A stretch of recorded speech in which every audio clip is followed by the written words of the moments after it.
Well, good afternoon. That was very posh. It was very posh, wasn't it? Well, hello. Hello. Taking some lead from the, English heritage that we share. Thank you. Yes. Good afternoon. Well, that I share. Yes. Good afternoon and welcome to Refuel? the BBC. No. Not the BBC. Oh dear. Refuel podcast. Refuel for the week. podcast again Where for the we week. talk all things motoring and some not. And some not, but generally motoring. But generally motoring. And we hope you find it interesting, and we certainly appreciate you watching. So, Indeed we do. if you do have any questions, Or comments. yes, Preferably good ones. yes, like nothing about receding hairlines. We've had a couple of those this week. So, it is what it is, isn't it? It is what it is. There we go. Some of the finest male performers have receding hairlines. There you go. We've had an interesting week, I think. We have. So We always have interesting weeks. we do have interesting weeks. Yeah, There's always so much to talk about. there is. So from a personal point of view, how's your motoring week been? Motoring week is rather boring. Rather boring. From a personal point of view. Yep. Nothing to really report. You saw a BYD, I Last think. episode I saw Yep. a BYD. And then I've seen a BYD as well. Build your dreams. Build your dreams. So they're starting to appear. I actually have a secret to tell. What, you have gone and test driven one? No. God, help But us. I have gone on to car sales. Oh, Jesus, yes. And try to work out how much they are. And searched one to see what they actually look like inside. Right. They do look awful. Oh, they look Inside. awful. I was going to say I thought you were a bit taken aback by them. No, they look terrible inside. Okay. So Yep. sorry to any BYD owners out there, but you've bought a dreadfully looking interior. Dreadfully looking at you. Well, they don't look that great from the outside either. Like, I think it should be BYN. BYN. Like, I don't know what. I honestly don't know what some of the designers think. I mean, how many cars out there look like different from the front to the rear? Like they've been designed by teams of different people and they just don't meld together well. Yes. You can count those. Like Hondas are a little bit like that. Yes. That Honda Civic Type R thing was different at the front, different at the rear. Yeah. The previous model, but like there's hundreds of cars which just don't look right, and people just seem to complacent enough to drive them. Obviously, they've tried. Well, they're not trying. They are aiming at Tesla as their competitor, and they're trying to build a Tesla competitor at a cheaper price. But the interior is just nowhere near the same. I've got to say. Yeah. So. Well, actually, that's something interesting. We've actually been in a Tesla We this went week. to the Tesla showroom. We went to the Tesla shop. God help us. Holy hell. Tell the truth. It actually wasn't bad. It actually was fairly comfortable. It was fairly comfortable. Yes. Yes, it was fairly. It's got vegan leather. Vegan leather. So that's like woke leather. Now is that what you call it? Well, It's like it's artificial non-conforming. leather. Yeah. Yeah. It hasn't been taken from a cow. It's been manufactured in a. Right. So it's not just you feed the cow grass. No. And that produces vegan leather. No. No. Right. Which you would anyway. I had to ask. But I don't think cows eat like cows.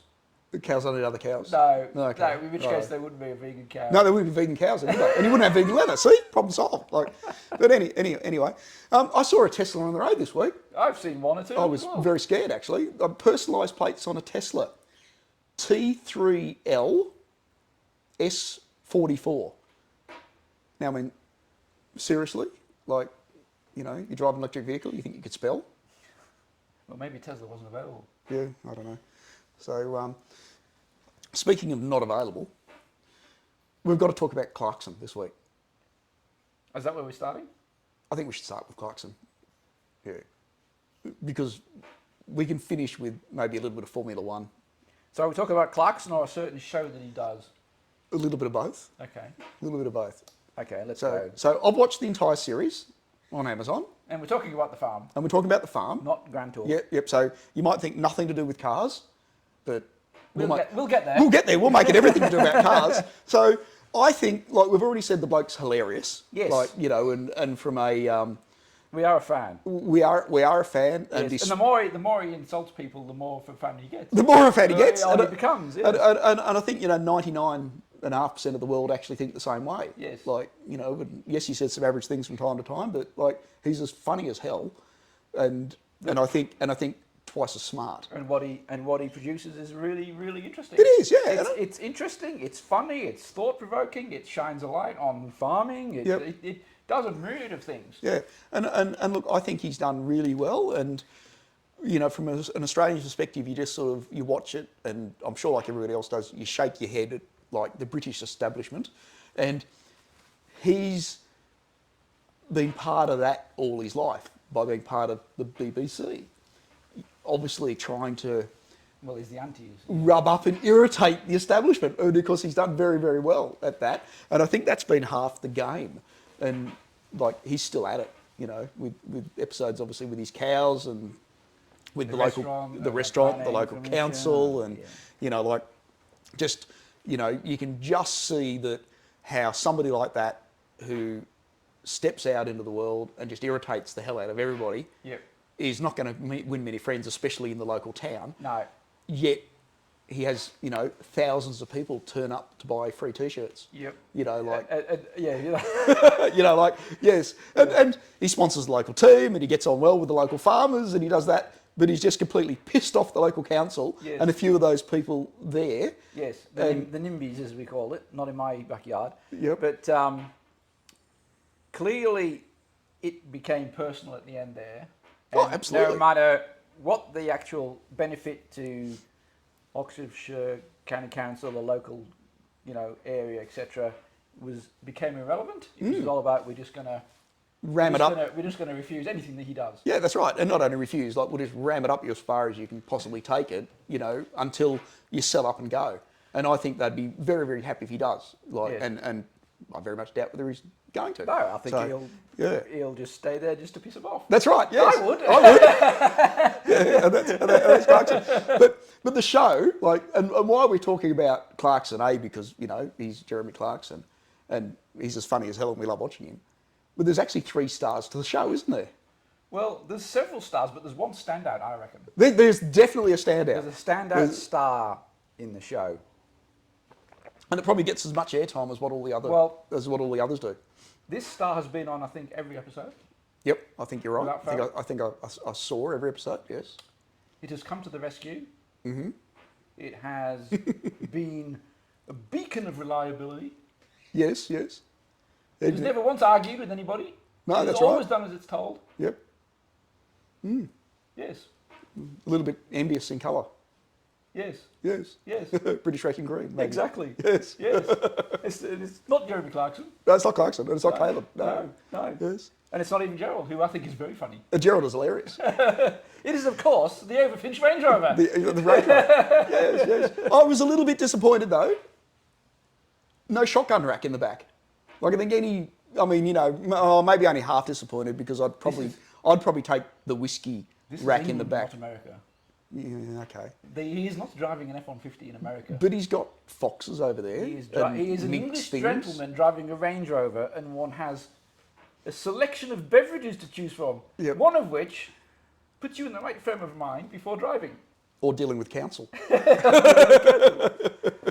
But clearly it's one of Jeremy Clarkson's favourite vehicles. Oh, absolutely. I mean, let's face it, he could probably drive any car he wanted. He can drive any car he wants. He's probably not short of money. He's probably got contacts with every manufacturer that he hasn't pissed off. Yep, and he drives around in a 322. And he drives around in an old Range Rover 3.6 turbo diesel V8 for sure. I'd probably have a guess at about a 2007-8 model, something around that area. Goes remarkably well. And it's obviously an Overfinch with his drinks cabinet in the back. But yes. Yeah, very interesting. So you see, we turned it around and talked about cars in the end. Yes. But, I did notice it had one fault that is rather common with that era. What was that? Its reverse camera doesn't work. Oh, okay, I didn't notice that. I spotted it in one episode. Yeah, there you go. When he was reversing, it was black. Yep. That's a common fault. Common fault. Yes, because where they are. Yep. Water ingress. Yep. Overtime. And fries the circuitry. Yeah, but look pretty good. He does look pretty good. There's a bloke who can drive anything he wants. He drives an old 322. Yeah. So, although he did take an Aventador when he out for a run, didn't he? Yeah. Red carpet treatment, and Caleb and all that stuff. It was a Hurricane. It was a Hurricane. Okay, right. Yeah, it was a Hurricane.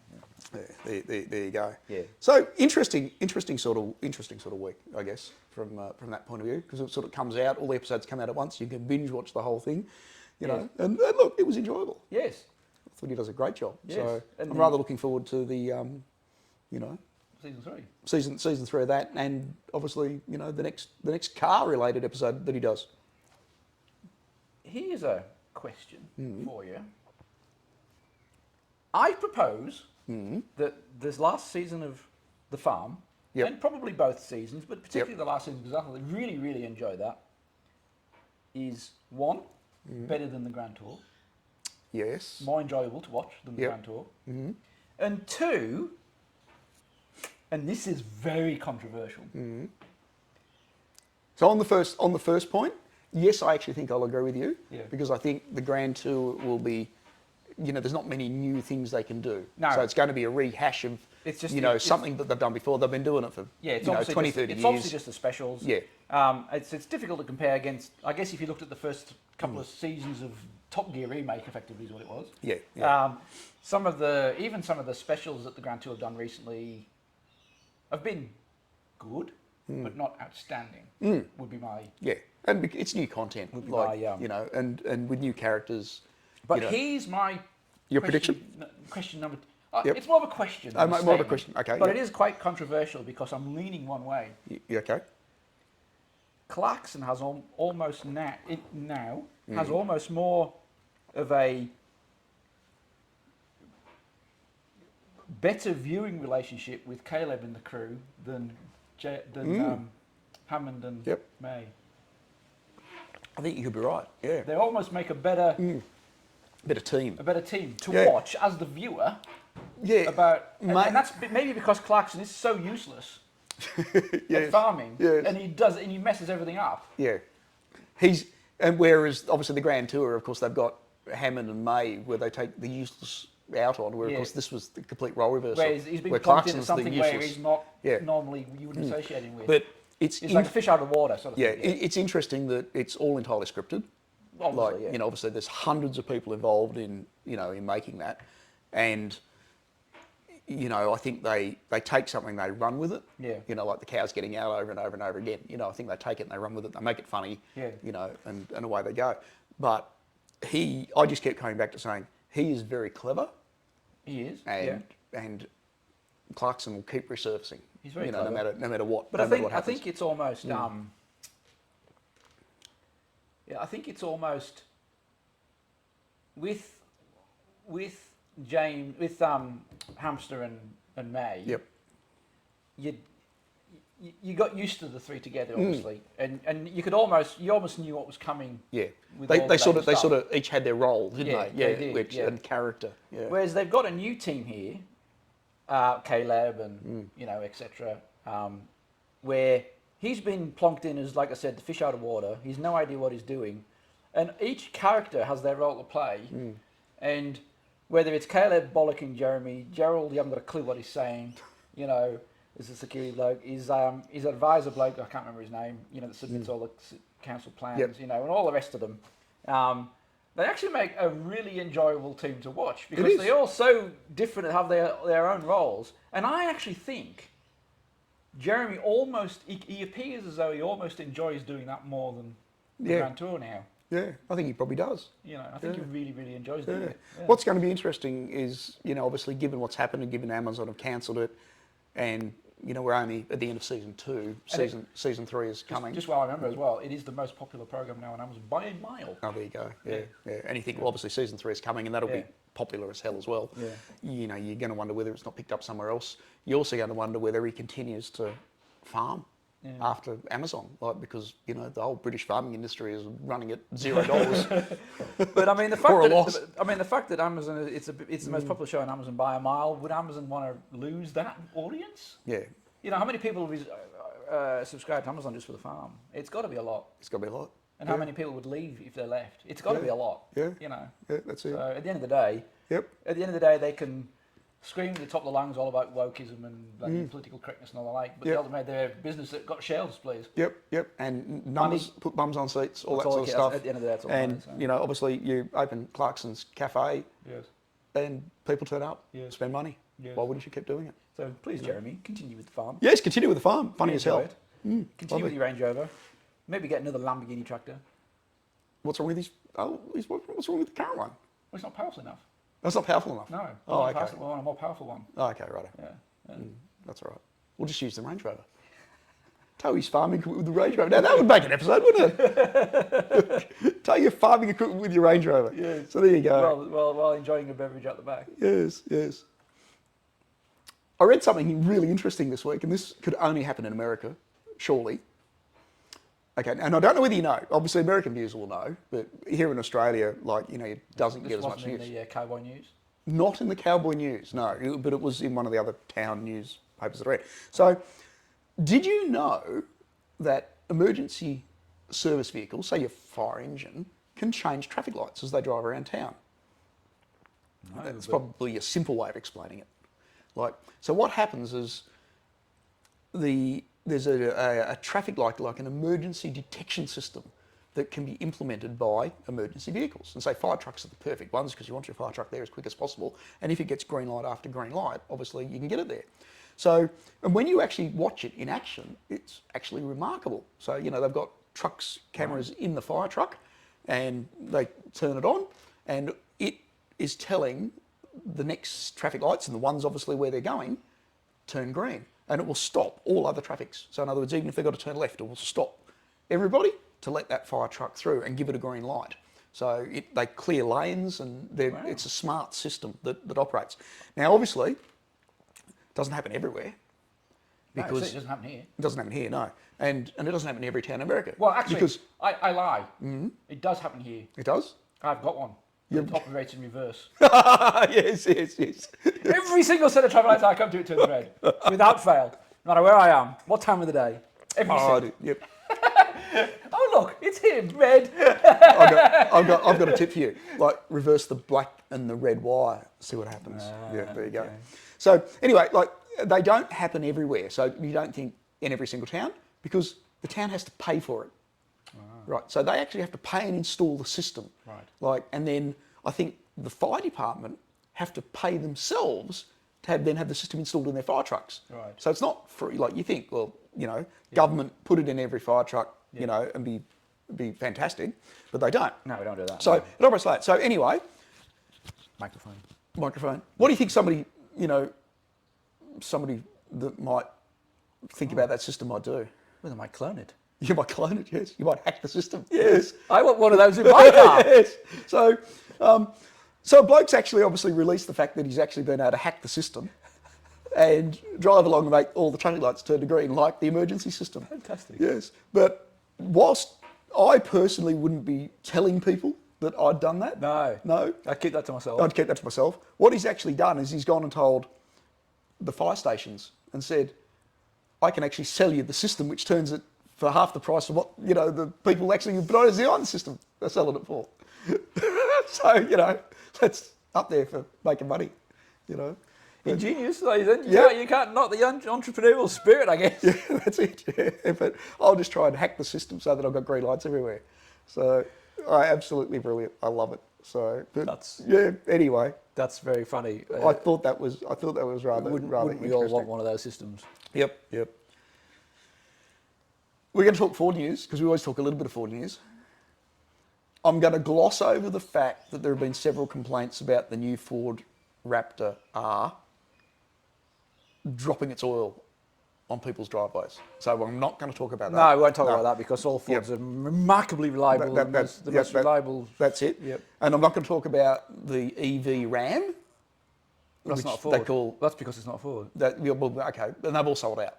All right. So their allocation is all sold out. Are we going to talk about the fact that they've stopped the Lightning production because it catches fire?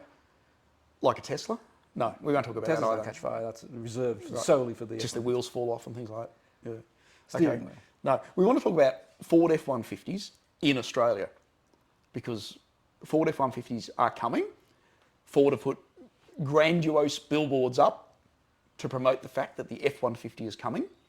4.5 tonne towing capacity. Less a bit of oil here and there. Less a bit of oil here and there, although no V8s, so they won't leak oil. Okay. Because the Australian audience does not deserve a V8. Think Ford Australia. Where have I heard that before? God help me. Early 80s, Ford Australia. The consumer doesn't want V8s anymore. No. So a whole generation of people just bought Holdens. Yes. Yes, instead of Fords, because Ford didn't have a V8 and they went with a... Because Holden was smart. Because Holden was smart at the time, that's it. Yeah. So anyway, so besides that, we don't get the Ford V8, we don't get the 5-litre Coyote in the F-150. We're limited to one choice of engine, being the 3.5-litre turbo. Yep. Which is the most common selling one. I think that's their biggest selling unit. And incidentally, off track, I was watching a article that one of the Ford dealers in America made, and they went around and interviewed 20 people who worked at their dealership. What would you buy? Would you buy the F-150 with a V8, or would you buy the F-150 with a 3.6? The salesman bought the 3.6. Every single bloke in the mechanic and service department elected to buy the V8. Yeah, because the 3.5 is so reliable. Yes. Has no design flaws whatsoever. No, of course not. No. So, but anyway, we're getting that. But that's good, I guess, because at this stage we've only really been able to buy Ford trucks through. I don't like to use the word grey importers because they're not really grey importers, but I mean that's they're official. They're official. They have importers, import the businesses to buy American cars. Correct, and they import them, they convert them, and they sell them. Convert them right and drive. And that business has been going on for many, many years. Ford Australia did sell F-250s here at one stage themselves, so they sold bigger Ford trucks, but not the smaller ones. And they've always been the domain of individual companies converting them. Yep. We've got a few around here where we are, and they do great jobs. So in their infinite wisdom, to compete with sales of Ram, which are just going absolutely ballistic, and Chevy sells, their truck here, and you can buy a Tundra through an import. I think I've seen Nissans here as well. So they're sold in bucket loads, and people are moving because of the perceived towing capacity and the better, better handling, better performance over, say, a 300 series. You can write your comments below, by the way, if you own a Toyota. Well, to a male, bigger is better. Yes. So, and that's it. So what are you saying? Well, all the ute owners, as we would call them, see something bigger, so they just naturally migrate to that because the well, of course it's better. That's right. Yes. So an F-150 is better than a Ranger, and therefore, as a Ford lover, you should buy the one simply because it's bigger. Yes, right. Yes. Perfect. Yep. So that's fine. Yep. Have you seen the price? I have. Yes. It's also bigger. Yes, it's certainly bigger and not measured in inches, is it? Jesus Christ. It is hideous. So, in America, the F-150, so we get two variants here, by the way, guys, as well. So for the American audience that's actually watching, we get a Lariat and an XLT. So that's 3.5 banger, 10-speed auto. Yep. No real options, because obviously you've got, options in the Lariat. You've got paint options and that sort of stuff, but you buy that because it's options. It's probably fully loaded. It's fully loaded, and you buy the XLT if you want the work truck. Yep. And obviously there's a difference between the price of those, like there is a difference in America. So just take it out and think, well, the one you want is probably going to be the Lariat because it's nice, it's comfortable, it's got the leather, it's, all the whiz-bang features and that sort of stuff. And it'd be the one I'd want. I'd want to buy F-150 Lariat. Absolutely. The price in America, now this is American dollars, $57,000, $58,000, so under 60 grand American for the same truck. On the road. On the road, Sticker price, yep. Say 60. So in Australia. So the Aussie dollar's what, about 0.7? Yeah, so I'd say about 1.5. Roughly 1.5 times, so 90 grand. Say 90. Yep. So I'd say so direct comparison, $90,000 Australian is say $60,000 American. Yep. Give or take a few dollars either way. Yeah. Yep. How much are they selling for here? Well, I bet it's not 90,000. It's not 90,000. No. Well, to be fair, I guess you would have to add in a little bit import costs. A little bit for import. Yep. Right-hand drive conversion. Yep. So what do you reckon it costs to import like a boatload of cars, not one in a container? Yep. I mean, you're going to import, yes, a few hundred of them at onse. Yes. What would it cost? Well, I would imagine, I would also imagine, to be fair as well, on the other side, is that Ford Australia aren't paying retail for a Ford truck out of America. No, that's right. I'm pretty sure they're getting them from Ford direct at cost price. Less than 60 grand. yes. Okay. So just don't even take that into account. Yeah. Right. Australian dollars? Australian dollars. Are you sitting down? Oh, well, apparently. Are you ready? Yes.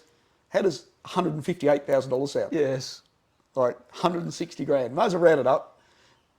So hard work, yes. It's hard work. So that's $70,000 extra Yep. onto the Australian price, excluding the fact that Ford aren't paying full retail. Yeah. So let's say, Ford probably pick them up 40% off that as well. Yep. There's probably $100,000 cost over the American model. Yeah. For if you're privileged to be buying it off in Australia. Yeah. So it's not really the issue that I have with it though, because at the end of the day, people will value what they want to spend and they'll spend as much as they like, and if they see value in it, they'll buy it. Yep. The issue I have with it is that, is it $20,000, $30,000, $40,000 better than the equivalent on the market at the moment? Like the Dodge Ram. Like a Dodge Ram. Well, clearly not. Given that it doesn't even come with a V8. Yes. Which is really, really bizarre. So and there are certain models of the Dodge Ram that I actually think look better than the... yeah, well, both in and out. They have 4 different fronts on them, so Yeah. you've got to pick the front that you like, and some look good. Like, we get the Warlock here, and that looks pretty good. That's fully loaded. Yep. And I think you can pick up one of those in the 130s. Yep. So, which one would you choose at the end of the day? And you've got to remember you're selling trucks to an Australian audience. Yep. What is the Australian audience like who have trucks? They're like the Americans. Like good old lumpy V8s. V8s. Yep. Well, I guess the other way to look at it as well, you think, okay, well, for 90 grand, I could buy a Ranger Raptor, right? Or 89, whatever they are, 80 grand, 90 grand. You can buy the older model Ranger Raptor. No, the current model. Oh, the current model. Oh, Ranger Raptor. Yes. Ranger Raptor. Yeah, a Ranger Raptor. Yes. For a brand new Ranger Raptor. Yep. The new version, 80 or 90 grand with the EcoBoost twin turbo engine in it, which is almost the same. But you can't tow 4.5. Can't. So, other than this fact that you can't tow, like that's a huge jump. It is. Yeah. Now, yeah. if the only requirement is I need to tow, well, like you say, well, I'll just go out and buy a Dodge Ram then, or something, or something else, and save 30, 40 grand. But if I don't need to tow 4.5 tons, but I want a really, good, comfortable, quick, mean-looking truck, Jesus Christ! And you're a Ford enthusiast, let's say, you particularly want to go stick with Blue Oval, double. Yeah, I know. So over a Ranger Raptor. So do you think that they've been influenced by I'll call it the private import market, or the current import and previous import market that we've had, who have had to buy the vehicle themselves? Yep. May not buy it at cost, but they obviously buy it at wholesale. They ship it out themselves. They do the conversion themselves, and then have to sell them at a larger price. Yep. And think, well, geez, I can see on car sales that they're listing them at 180 grand and they're selling them. Yeah. So we'll just price ours 20 grand under that, and we'll take that market. Like, is that the influence? And I don't know, but I mean, certainly over here, I think they're expensive. I mean, what I see, and like you say, trucks are everywhere here where we are. You see a bucket load of Dodge Rams. Yeah, they've just gone nuts. Which you can obviously buy direct from the dealer. F-150s, up until this point, you've only been able to buy through the grey importers, of which there's no shortage. But you don't see many F-150s. No, you don't. You don't see many F-150s at all. So that tells me that people are prepared to spend 110, 120 or whatever on a Dodge Ram. Yep. They're not prepared to spend 200 on an F-150. Correct.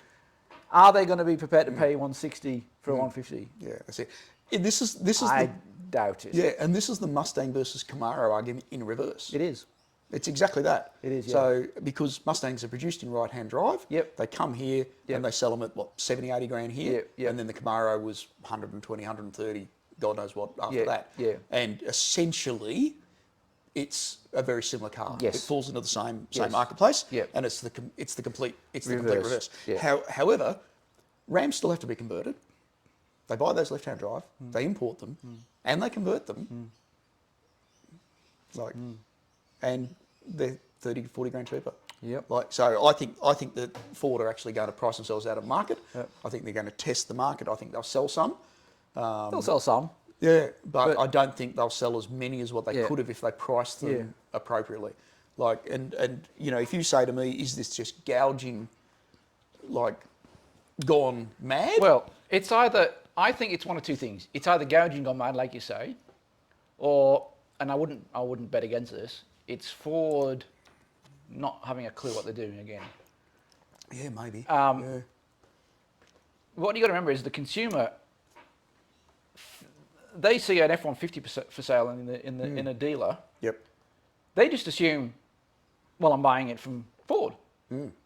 Like, wouldn't you think that if you're buying an F1, if you go to a dealer and there's an F150 at a Ford dealer, you're buying it from Ford? Yep. They don't know that it's effectively a bloody private import by Ford Australia, who's buying it from Ford, doing a having it converted by another company, a third party company, not Yep, Ford. not Ford. It's actually being converted by a third party company, Yep. And then returned to Ford, and then returned to Ford to sell through their dealer network. And a buyer doesn't. Most buyers wouldn't know that, necessarily, and really care. All they see is, well, I'm buying it from Ford. I expect it's coming from Ford, and it should be at a price that's commensurate with the rest of the, the market and what they charge around the world. So, I think there may be, and if I was a customer, I'd be going, why am I spending 160 grand on a Ford So I'm taking you're not putting an order in for one. No, I won't be putting an order. No, I'd rather buy just a slightly used Range Rover, supercharged to be honest. Yes, you probably get change out of 150. So yes, yeah. Well, I mean, and like I've got an F150, and would I buy a new F150? I'm your market, Ford. Yeah. Like literally. Yeah. Like, and no. No, it's just not worth. It's not worth. It's not worth that. No. Not when I can buy a Dodge Ram, like which, I'm probably not going to do that either. Yeah. But it's a hard old thing, I think, in this day and age, when you're trying to do that. But what they should have done is they should have had some sort of right-hand drive production line to get that 30 or 40 grand out of them, like they did with the Mustang. And that's why the Mustang's been such a success. I mean, that's the most successful sports car in Australia, the Mustang. Like and they could have done that with the truck. Well, what Ford should have done is say, this is the price point we need to achieve. Let's build it to that. Build it up. If we can't do it, the business case is not there. Yep. You know. And when you look and say and I'll come back to Tesla as well, when you look and say what Tesla have done to a market as well, like they can decimate the market in EV cars. Yep. Ford could do that as well in trucks. Yep. They sell more of them than anybody else does. Yep. And they can say, well, we can build it to this price point. Yep. Imagine if you could buy an F-150 at 90 grand. Yeah. Oh, yeah. Like they would never sell another Ranger.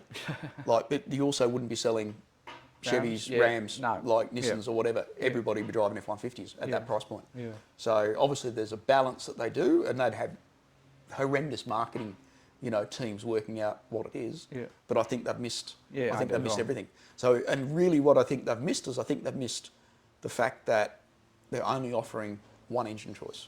Yeah. I mean, for 160, you'd want to be getting the bloody. You want a Raptor or something like, Yeah, well, I mean, they're 200 and they're going to be, they're 250, 280 sort of thing for a Raptor. Well, to the private importers. Yeah. But I mean, realistically, if you're spending 160 grand. You want something more than the base model. You want something more than a bloody work truck. It's sort of like, you know what it reminds me of? It reminds me of the first generation Ranger Raptor. That was Ford Motorsport, Ranger Raptor. Oh my God, look at this. Oh, but we put a 2-litre engine in it. Diesel. And a diesel. Yes. Which is the same engine you could get in a XLT. Yeah, I know. So maybe we live in hope and dreams. I don't know. But anyway. There you go. But just think. The old companies would be happy because they'd be able to sell more oil with it's all been deposited over the floor driveway. I'm sure Super Cheap Auto are delighted. Yes, I'm sure they are. They're already stocking up on F-150 oil as we speak. Yes, for their shelves. Yes. Mind you, it's 9 owners at the moment. 9. Only 9 who have reported oil leaks back to Ford. Okay. So but they're leaking lots of oil. Yeah. So anyway, new engine, teething problem. Well, it's not new engine actually. No, it's just Ford. Yeah, it's just Ford. Being Ford. Maybe they're supposed to do that. Well, that's what I was told whenever I went to a Ford dealer with problems. That's right. They're supposed to do that. They're supposed to do that. Absolutely. They're supposed to rattle. Yeah. That knocking noise you can hear at the back. Yeah. I was supposed to do that. That's it. Yeah. Well, Mustang. I mean, they've had a ticking noise for a while. I mean, that just does that. Yeah. That's normal. Yeah. Piston slap, valve noise. Oh, no, that's normal. Yeah. Head gaskets on the RS. Supposed to do that. Yeah. So, well, that's the other thing, isn't it? Like with that 2.3 in the Mustang, isn't it? In the EcoBoost, people think, oh, well, it's a great engine. It's a great engine if you leave it alone and don't do anything with it. But of course, who can do that? I'll increase the boost. I was making a noise now. Oh well. Well, they had major problems with it in the RS, did you? They did in the too, first yeah. lot with the Head gaskets. Head gaskets. Yeah. That was the design flaw. Yeah.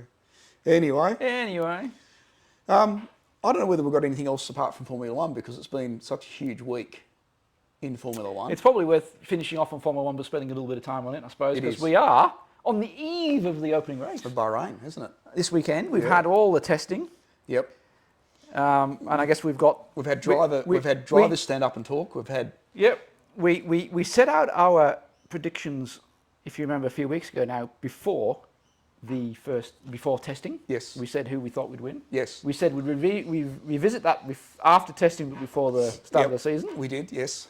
See whether anything's changed after having seen cars on track. Yep. So I think we can do that. I don't think much has changed. Well, if it might have even re-emphasised our prediction. Yes. And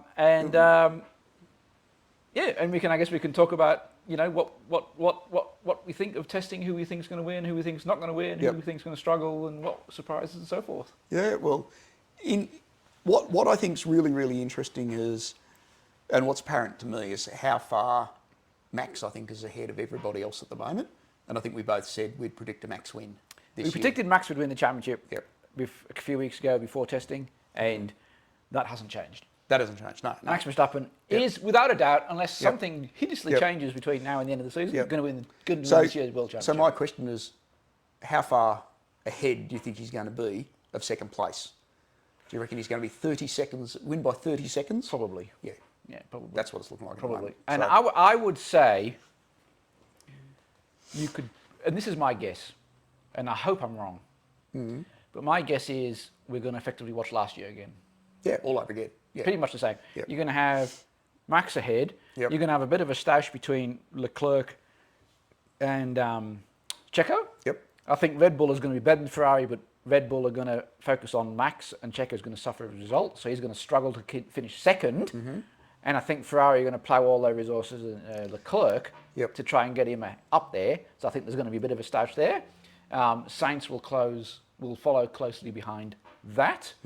Until, of course, the internal battle at Ferrari happens, and of course, the baby goes out with the bathwater.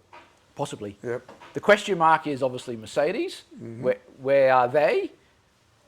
Whether Hamilton's got the desire to actually, I think he's got lift that little bit extra. I think he has. Yep. To a point. Yep. Before he starts getting a bit agitated. Yeah. If he sees progress and improvement, but I mean, I think that only runs so far. I think from what we saw on testing, Mercedes are definitely in third. Yep. But doesn't it give George Russell a fantastic crack at showing how good he actually is going to be? Yeah. Yeah. Like, we'll see. And I think that'll be a close run battle between the two of them. Whether Lewis is the one that, I think last year it's common knowledge that Lewis was the guinea pig. Yep. And he was trying out all the different setups and everything to try and figure out ways forward. Yep. And Russell was in the known quantity. And I think Lewis suffered from that a little bit. So I think that's common knowledge. So there's, you make an allowance for that. But it's what's going to happen. Is the car going to be? The question is, were Merck holding back from testing? Don't know, but I can't imagine why you would. No, it's not in a race driver's psyche to hold back. It's whether the team were. Yeah. They were running a low engine mode. Their program, they were running higher fuel loads. They were testing out certain components. They didn't want to push it. You just no idea. But I mean, all teams run to the same basic testing regime, don't they? They're all running fundamentally following a similar program, you would imagine. One's not lights up just looking for one fast lap, and you've got another one trying to do a 500 lap test run. No, at the opposite end of the spectrum. They're all sort of operating in the tame. Yeah, unless you're McLaren, trying to run light fuel loads or something like that constantly. I mean, they're all running in the same kind of ballpark, I think. Yeah, I think. So I think there wasn't any great surprise that Red Bull were up there. No. By the rest of the teams. Yeah. How far they are ahead will be yet to be seen. I think is going to be the question. But I think they're going to be well and truly ahead of the rest of it. I agree. So I think prediction Merck Merc are fighting Ferrari for second, but I think ultimately they're not going to be quite as quick. Yep. They may, however, outsmart Ferrari, but you know, Ferrari have got the new boss, so we'll see. But Yep. I mean, they could get, you know, sidetracked by too many coffee machines. they could do, yeah, they could do, but we'll see. But I think fourth The great surprise. will be the interesting fight. Okay, so what I'll ask, question, and I know where you're going with this one for fourth. My question is, are all Mercedes engines created equal?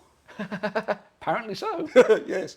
So, as a customer of Mercedes, what is going to happen if you beat Mercedes?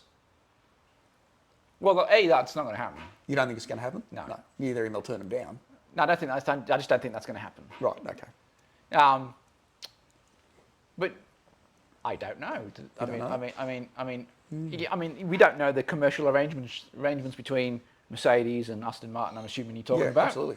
And obviously McLaren as well. But I mean, there's no chance of them. No, their car's gone backwards. Yeah, I mean, they're going to be down with Williams, I reckon. Well, they might be behind Williams. Haas or something. Yeah. No, I think Haas will be ahead of them. Clearly, Aston Martin would appear to have designed a good car. Yep. They've got one hell of a driver in Fernando Alonso. The old bloke is back. He's 42 or 43. Something like that. Yep. I got to hope they are good. I really want them to be up there. Yeah. I would love to see them up there. I don't think they'll ultimately challenge Mercedes. I don't think. But your question's a valid one. What would happen? I honestly don't know. I mean, I guess there's some sort of arm's length commercial arrangement, and whether there's, I don't know.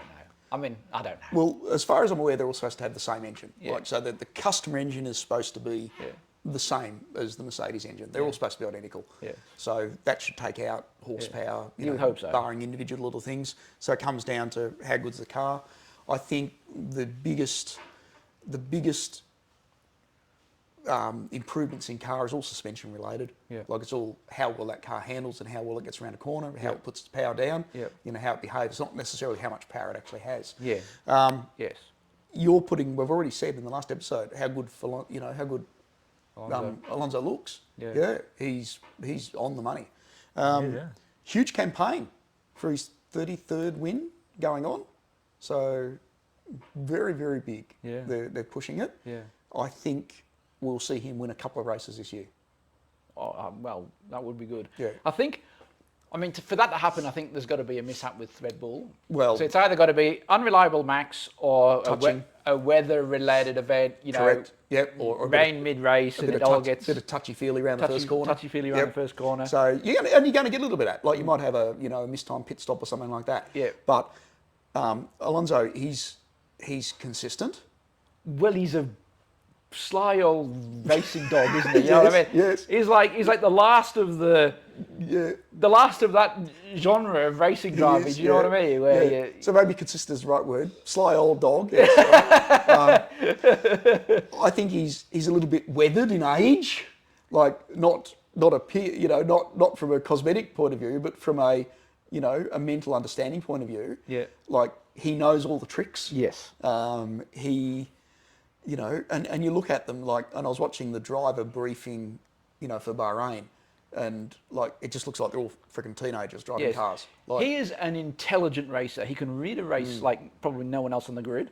Yep. And I think that's and he's got the widest car of anybody. And that's an important part of racing, not necessarily just being quick. Do you know what I mean? It's actually reading a race and making the right decisions at the right time. Yep. So I'd actually like to see him do really well. Yeah, I would as well. Yeah. Yeah. So and I think it would be great for Formula One if things like that actually happen. I agree. It would be great to see someone like that get in the mix. It would make a change. Yep. Do you think they've been hindered by obviously Lance's accident?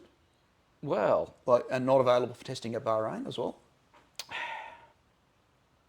As a team, I'm going to say no. Right. Okay, because obviously Lance has been in the car. Yes. And they got son of the owner. Yes. All that. Yep. Had a bike accident. Yes. Hurt his wrist. Yes. Yes. Maybe a little bit more seriously than what people think. Yes. Because he might be out for quite a few races. And Yeah. who we're going to get as a replacement. And who you're going to get as a replacement. Yeah, yes. I know where you're going. I know where you're going. So obviously we've got the reserve driver whose name has completely just escaped me at the moment. Yep.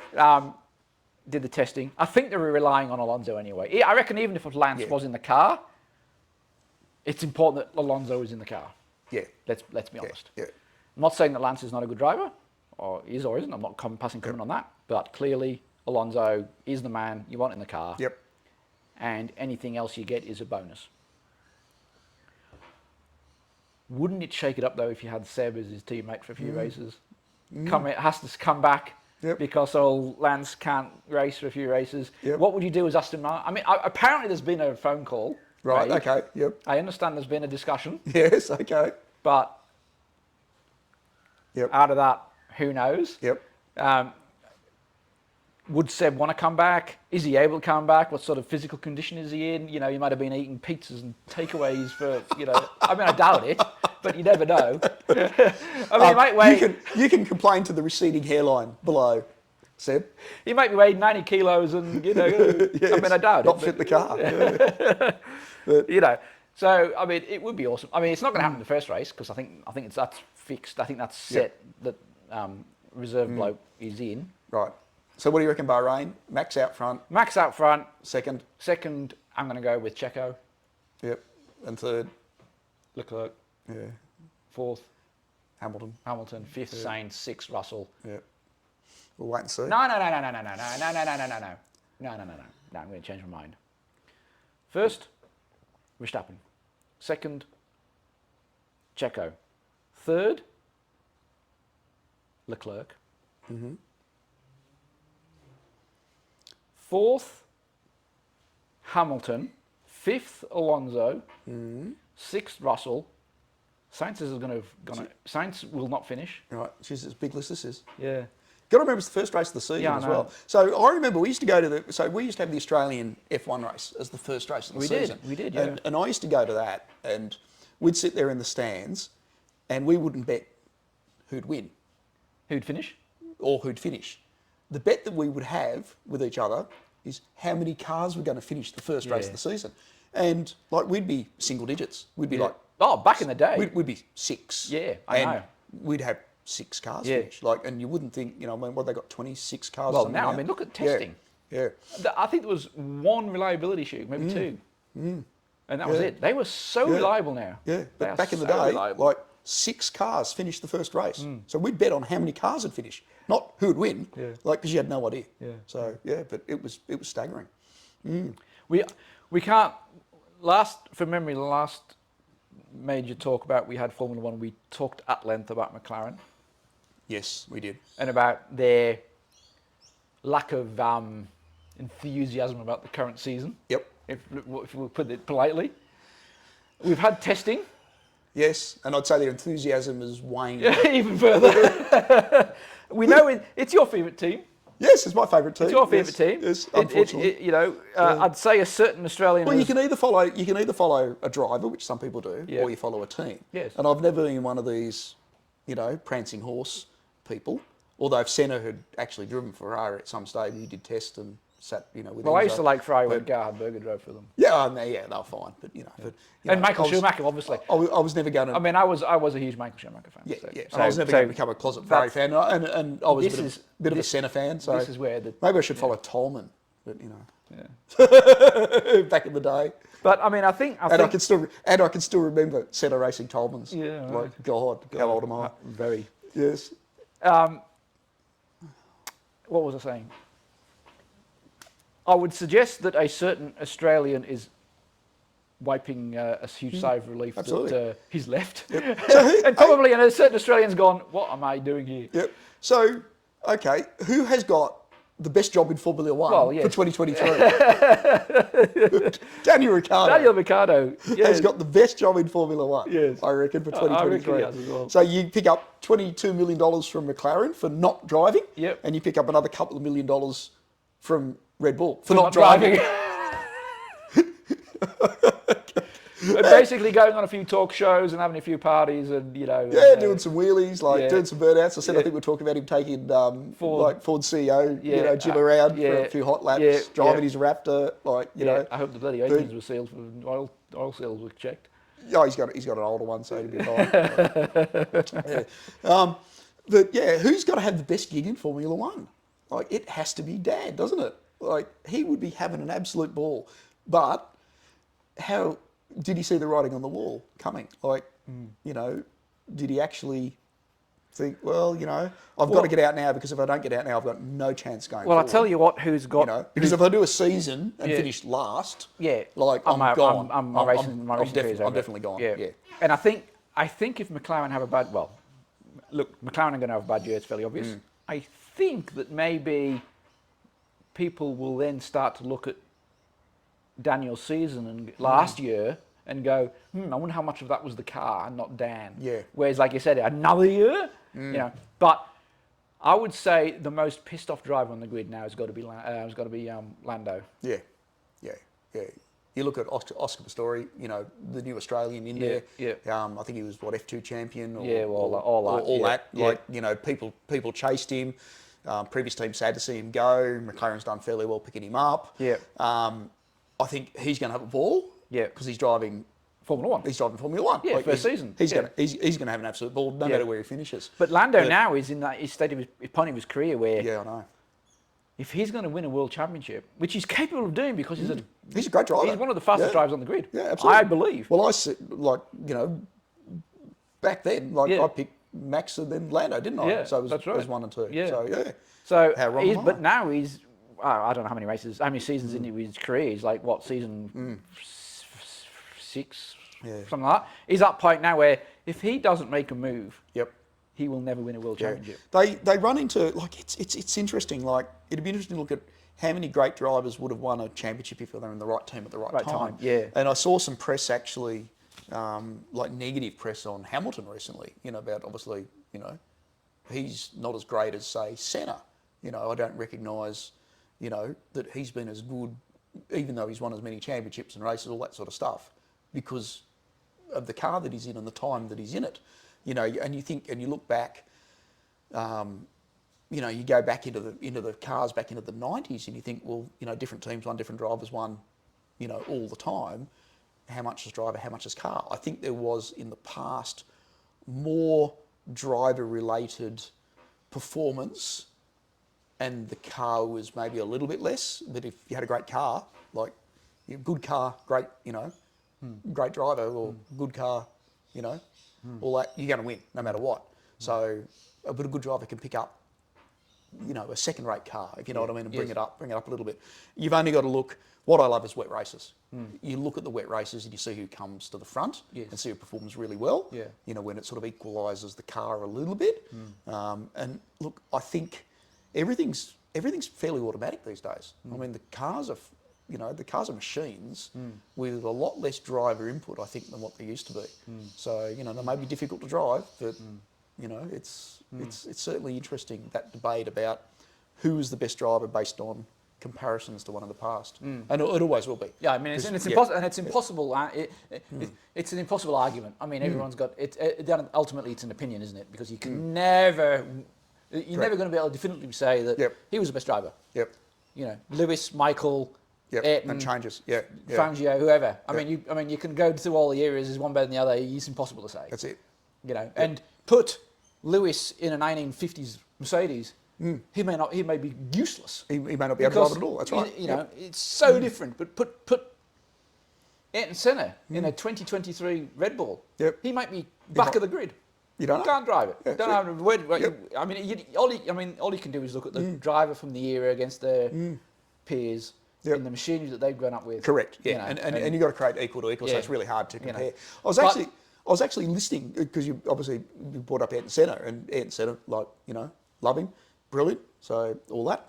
I was listening to one of the podcasts with Damon Hill, and they were talking about, you know, because I always bring up, you know, drivers that you drove with and how did you perform and all that sort of stuff. And he actually said, because I think he was at the early part of his career, wasn't he, when Senna had been racing for a few years and Damon Hill came on, and so there was a little bit of a... Well, Damon Hill was Ayrton Senna's teammate when he had his accident. Yeah, as well. But go back years and years and years before then. I think there was a little bit of I think they touched at one stage in one of the races, or cut each other off, and Senna called him in and gave him a bit of a verbal, verbal battering. Yeah, I do remember that. Yeah, yes. and I think as it goes, Senna actually got one of the other drivers to go and get him, and said, "Come down, send him down to me, so I can actually give him a bit of what for." As opposed to, well, I'm not even going to bloody walk down there and do it myself. Like make him come up to me and you go and get him, and I recall them saying that, like, so instead of saying, "Oh, you're only young, and you haven't been around very long," and like they're the same age as well, like, or thereabouts. Yeah. So stuff like that. Yeah. But I think it's interesting when you start listening. And sorry, I'm getting completely off track. In that, even Damon said, like, he could do things in the car that I could never visualise and never dream of even doing. Yeah. And I think that's what makes great drivers. And you can probably count them on one hand. Yeah. You've probably got Fangio, Moss, Senna, Schumacher. Yeah, absolutely. And look, in all honesty, you've got to have Hamilton. And do you put Max into that category as well at the moment? Yeah. Well, I mean, just before I swing back to Lando and McLaren, one of the best, and I'm going to advertise another podcast here. F1 Beyond the Grid. Yep. One of the best. That's good. One of the best ones on that was the interview with Sir Jackie Stewart. Okay. Yep. And if anybody hasn't listened to that one, I would highly suggest you listen to it. It's fascinating. Yep. He's obviously been in the Formula One market circus for years, and he was asked the question by is it Tom, whatever his name is, the guy who does the podcast. Yeah, Tom.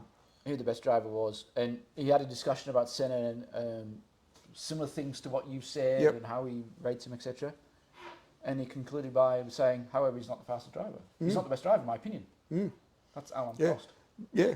So, and you put Prost up, because it's really interesting when you take out, you say, well, okay, just because you're fast, are you the best? If you've got the best overall strategy, are you the best? Yeah. If you've got the best teamwork, are you the best? Because different people stand out. Like, I mean, my opinion, I think Senna was ultimately the fastest, and probably over one lap. Yes. Is the absolute fastest, and obviously pole positions. If you look and say, who probably had the best structure in racing, it was probably Schumacher, who was able to manipulate a team for his success and get everything going. Right. I think Prost is the smoothest driver you'll ever see. Yep. So I think... And that's why Sir Jackie liked him. He was fantastically quick without looking quick. Yes. And that's what... And putting the minimum amount of stress through the car. Yeah. Where Senna would ring its neck. Yeah. That's it. Look, Fangio, Moss, people like that, before the days that I've even watched, and probably not. Well, I think not comparable to anything nowadays. One thing I would add about Schumacher, and I'm biased here because he's my favourite, but what I think made him stand out above anybody else was his ability to do qualifying laps for the whole race. Yeah, he was consistently quick. Yeah, he was able to do qualifying laps within 100th of a second each other, lap after lap after lap after lap, and all it took was a phone call from the pit wall. Michael, we need qualifying laps, and it's like, okay. And you listen to interviews from John Todt or Ross Brawn, and they all say, we would tell Michael what to do, and he would do it. If we say, Michael, we want a 124 lap, he would come back and do a 124 lap. And he would, Michael, we need a 122 lap now, and he would come and do a 122 lap. He was able, just by being told what to do, because obviously they're working out, strategies and where they need to be for pit stops and all those things, and making the tyres last. The pit wall's working all that out. So it's not necessarily just drive as fast as you can. It's we need you to drive to a certain time to conserve fuel and to conserve tyres. So we need a 123, a 121, a 123, and the pit and Ross would say, I want that, and Michael would come back and do that lap. Now, to be able to do that, to somehow go, well, I need to lift off 2 centimetres earlier in this corner. I need to delay 0.3 of a second before applying throttle here. As I said, he was really good over an entire race, wasn't he? To be able to do that, and to be able to say, and I mean, I don't know how he does it. If I'm going to do a 123, and I'm going to do 123. And then the next lap, I'm going to do a 124. And to be able to just lose a second or then gain a second, I don't know how he did it. So do you think? Okay, so do you think he was the best at that? And he was the best at that, yeah. So do you think we've moved on a little bit, obviously, with different talents and different drivers, obviously, because they all want to be fit. They all, you know, like they're all trying to be the same, and a lot of that started with Schumacher. Like, what do you think the best driver has going for them at the moment? Like, you know, so you take, you know, what do you take out of it? Do you take, well, okay, you know, I'm the fastest, like, I've got the best team, I can manipulate the team, I can, you know, get the best out of everybody, or what? I don't think there's anybody that you can actually see in there that's pulling something out like that now, if you know what I mean. Well, I think Max has definitely got a stranglehold on Red Bull, and I think that's evident from what happened last year. So Max is quick. He's had the team revolve around him. Yep. Okay, so if you put somebody else in, say you put Lewis Hamilton in Red Bull, would he win every race? Well, you probably think so. Put Lando Norris in a Red Bull, would he win every race? Quite possibly. Yeah. So you know, I'm sort of trying to look for you know what's the driver got these days that some of those other older ones had in the past, where they really stood out and said, you know, he was great at this, and that's what made him a champion. I think Max is probably really quick in the best car. But I think if you put other drivers in the car, they'd be really quick in the best car too. What would be interesting is you put Max and somebody else in the same car. Yeah, actually that would make an interesting race, wouldn't it? Maybe put Max in a Mercedes and swap them all around in the teams and see what actually happens. Yeah. So I'll put everybody in a Red Bull and see. Put everybody in Red Bull. Yes, let's just race Red Bulls. But oh dear. Coming back to my original question. Yeah, sorry. 20 minutes later, Lando Norris, McLaren. Well, McLaren and then by extension Lando Norris. He's going to have to make a move soon. Lando Norris is going to make a move soon. The problem I see for McLaren is when you drop down to the lower half of the grid, it's a big slog to get back up again. It's not like, oh, we're just going to build a new car. And then, you know, later on in the season or next season, we're going to be suddenly at the front. How many teams have got 5-year projects? You know, where that well, we'll be winning races in 5 years. It's always a worry when somebody says that. You know, maybe they need Ron Dennis back.